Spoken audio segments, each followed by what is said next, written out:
Continuamos con los tipos de datos boolean o booleanos.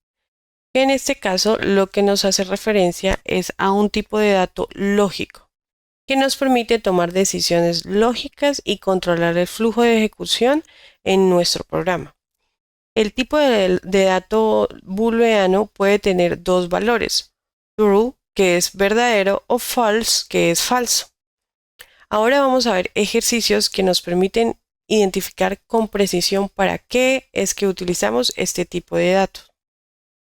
Aquí tenemos un ejercicio, pero antes es importante que reconozcamos que el tipo de dato primitivo booleano representa si una condición se cumple o no se cumple. Es para eso que se utilizan los tipos de datos lógicos o booleanos. Suelen tener dos valores identificados, como le decía, el true, que hace referencia a verdadero, o el false, que hace referencia al falso. En algunos lenguajes de programación pueden equivaler a los números 0 y 1. Recuerde que todo depende de la estructura del lenguaje de programación que nosotros estemos utilizando. Es importante también tener en cuenta que una variable puede usarse para representar cualquiera de los dos valores, o mejor dicho, estados. ¿Sí? Por ejemplo, podríamos hablar de verdadero o falso, encendido o apagado, sí o no, activo o no. Entonces es muy importante tener en cuenta como la estructura en la cual nos aporta este tipo de dato, que si bien es cierto, es muy utilizado en todos los lenguajes de programación porque nos ayuda a identificar esas operaciones donde debemos tener en cuenta cierta toma de decisiones. Nos permiten generar un código o una estructura de código lo suficientemente intuitiva para la toma de decisiones basada en condiciones. Entonces es importante tener en cuenta esto. A medida que vayamos avanzando en el proceso de conocer todo este tipo de datos, además de eso, conocer complementos que nos ayudan a entender mejor la utilización de este tipo de datos, nos vamos a dar cuenta de la gran utilidad que ellos tienen.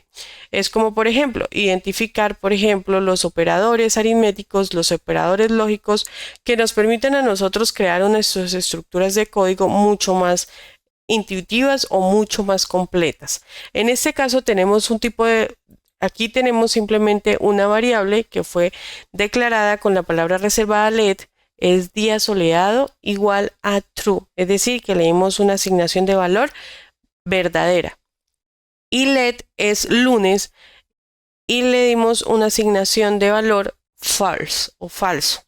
En este caso simplemente vamos a imprimir por consola el tipo de dato al que hace referencia. Y nos damos cuenta que tenemos un tipo de dato booleano. Nos dice true boolean. ¿Qué hice yo? Simplemente imprimir por consola el día soleado, es decir, la asignación de valor verdadera. Y aquí nos dice que es de un tipo de valor booleano. Es importante también tener en cuenta que, por ejemplo, en el tipo de dato de texto, si yo imprimo aquí, si recuerdan, el operador die-off, que nos permite a nosotros identificar qué tipo de texto es, aquí si yo lo imprimo, me puede identificar el tipo de dato que existe. Es decir, yo imprimo aquí cantidad y mensaje. Si nos damos cuenta, cantidad está en comillas simples y si nos damos cuenta, mensaje está en comillas dobles, pero los dos lo reconoce JavaScript como string. Mire, nos damos cuenta que dice string y dos string. Entonces, y que aquí tenemos un valor numérico, pero si lo encerramos en comillas, JavaScript lo va a tomar como un valor string. Listo, es importante que lo tengamos en cuenta para complementar todo este tema de los tipos de datos. Y como les decía, retomando en el tipo de dato verdadero o falso, ya cuando empecemos a ver operadores lógicos y operadores de aritméticos, nos vamos a poder dar cuenta como ese uso que tiene este tipo de dato booleano que nos permite a nosotros generar o organizar una estructura de código que esté basado en lógica y esté basado en toma de decisiones.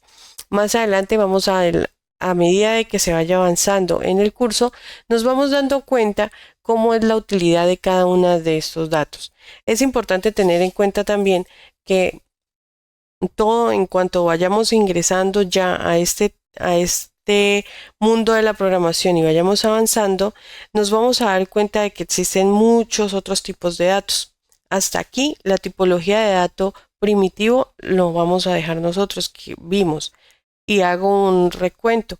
Entonces vimos tipo de dato numérico, tipo de dato de texto, tipo de dato lógico.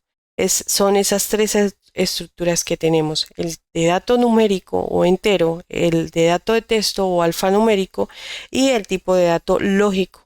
Entonces, si nosotros identificamos estos tres tipos de datos que encontramos a nivel nativo, podemos decir que tenemos ese primer paso para continuar con nuestro conocimiento en lenguajes de programación y en programación como tal.